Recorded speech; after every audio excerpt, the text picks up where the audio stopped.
Honorable Governors, alternate Governors, Executive Director, and alternate Executive Directors, distinguished delegates, ladies and gentlemen, it is a pleasure to welcome you to Brazzaville to this year's Constituency Annual Meeting, a timely gathering at a moment when Africa is navigating a rapidly shifting development landscape and rising global uncertainty. This city's long tradition of diplomacy and regional cooperation offers an ideal setting for us to reflect, recalibrate, and reaffirm our shared priorities. I'm deeply honored to assume the chairmanship of our constituency and extend my sincere appreciation to my predecessor, Honorable Sheku Ahmed Fantamadi Bangura, Minister of Finance of Sierra Leone, for his steady stewardship and principled leadership.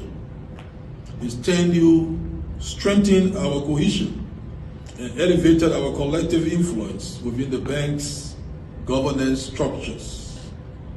I also wish to express my deep appreciation for the trust you have placed in Liberia to lead our constituency in the years ahead. In this spirit, Liberia is also pleased to contribute actively to the bank's governance architecture through my role as chair of the Standing Committee of the Boards of Governance on the Conditions of Service of Elected Officers, a committee that plays a critical role in safeguarding institutional integrity, accountability, and the effective functioning of the bank's leadership. This commitment to strong governance is shared across our constituency, and I therefore wish to recognize our brother, Honorable Keita, Minister of Finance of the Gambia, for his pivotal contribution as a member of the steering committee for the election of President Sidi Uta, where he played an important role in safeguarding due process, transparency, and institutional credibility during the critical transition. Allow me further to warmly welcome back our brother, Honorable Dr. Kasia Atoforsen, whose return to the board brings valuable institutional memory and renewed leadership to our constituency. In addition to his national responsibilities, Dr. Forsen's participation as a member of the Joint Steering Committee of the Boards of Governance of the bank further strengthens our collective engagement at the highest level of bank governance. And to my brother, Honorable Jibril Ibrahim Mohammed Fidel, your steadfast commitment to the work of the constituency under exceptionally challenging national circumstances continues to command our respect and inspire us. Colleagues, we gather at a moment of renewed strategic and institutional transformation within the African Development Bank Group under the leadership of the new president, Dr. Sidi Uta. After a historic transition, under President Ta's leadership, the bank has embarked on an ambitious reform and execution agenda anchored on the 4 cardinal points: unlocking Africa's capital, rebuilding Africa's financial sovereignty, transforming Africa's demographics into a dividend, and building resilient infrastructure and competitive value chains. This is reinforced by the articulation of a new African financial architecture for development, NAFAD, to better serve the continent's long-term financing needs. As a constituency, we strongly align ourselves with this renewed strategic direction. Our meeting, therefore, is both timely and consequential. Global dynamics are shifting in ways that directly affect our development trajectory. The ongoing geopolitical tensions in the Middle East have reshaped global economic conditions. Disruptions to energy markets, heightened volatility in shipping routes, and rising commodity prices have created new pressures on developing economies.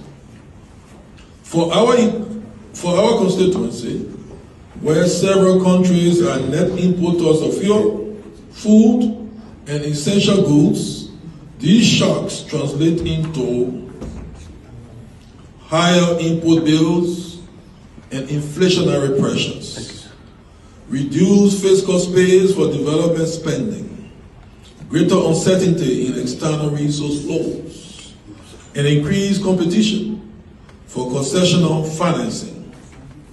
These developments underscore a reality we cannot ignore. The global financing landscape is tightening, and Africa must rely more on its own resilience, reforms, and resource mobilization capacity. This is precisely what we, as governors, emphasized during our 2025 meeting in Abidjan, where we agreed that domestic resource mobilization constitutes the cornerstone of financial independence and resilience. Today, that message carries even greater weight.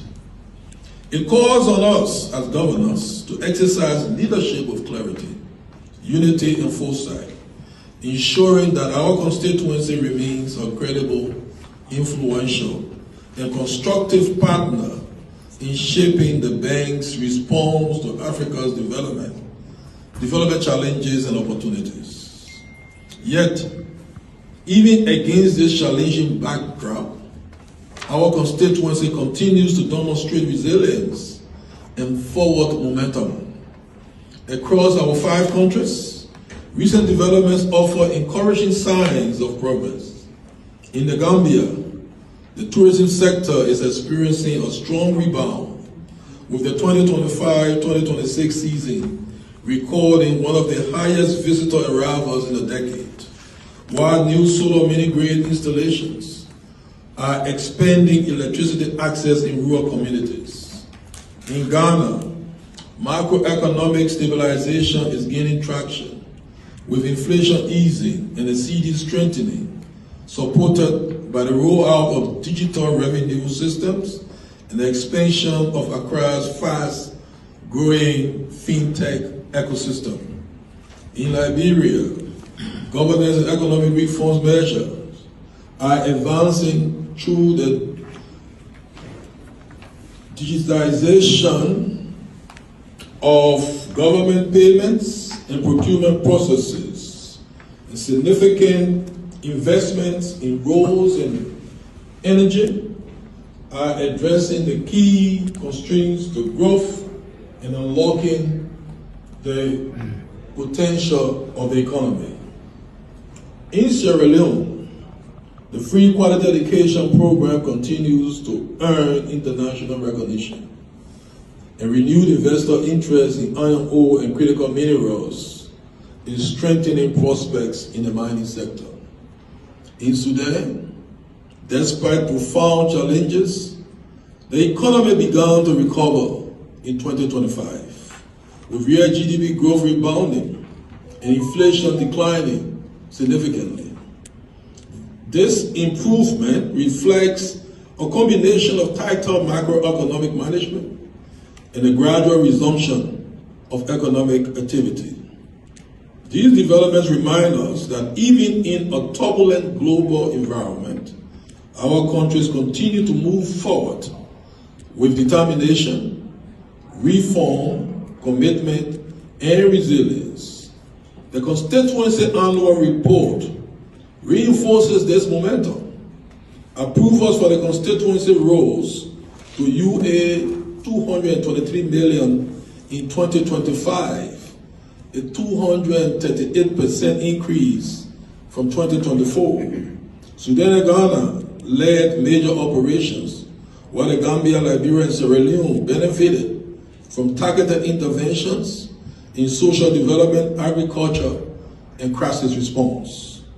Our collective pledge of US $16 million to ADF-17 was a historic milestone, signaling African ownership and reinforcing our credibility within the bank.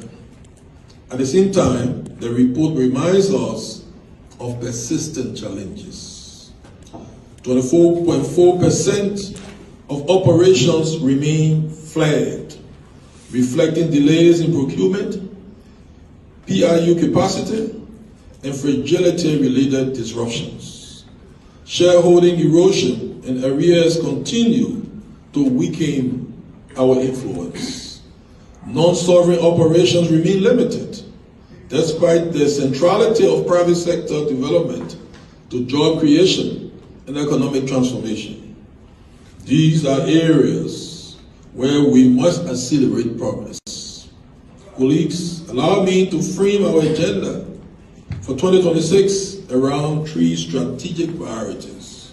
First, strengthening fiscal resilience in a volatile global environment. The Middle East crisis has shown how exposed our economies remain to external shocks. Strengthening domestic resource mobilization, improving expenditure efficiency, and enhancing debt sustainability are essential to protecting our development priorities. Second, building a stronger pipeline for private sector operations.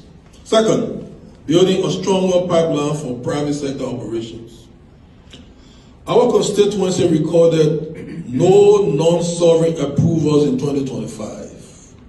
This must change. We need to work with the bank to identify bankable projects, support SMEs, and leverage instruments that de-risk private investment, especially in energy, agriculture, and digital infrastructure. Third, restoring our influence within the bank, reversing shareholding losses, clearing arrears, and meeting GCCI subscription deadlines are not administrative tasks. They are strategic imperatives. Our voting power, credibility, and ability to shape policy depend on them. We must also remain united in supporting member states facing extraordinary challenges. Sudan continues to endure severe humanitarian and economic pressures. Yet Sudan has honored its ADF-17 pledge and maintained engagement with the bank. This commitment deserves recognition and solidarity. We must ensure that Sudan continues to benefit from TCF resources, emergency operations, and flexible implementation arrangements. In closing, our constituency has always been defined by unity, candor, and shared determination to secure better outcomes for our people. The global environment may be uncertain, but our resolve must remain steady. As chair, I look forward to working closely with each of you and with our executive director, Dr. Siddiq Rama, to consolidate our gains, accelerate reforms, and elevate our collective influence within the bank. Thank you, and I wish us productive and forward-looking deliberations. Thank you very much.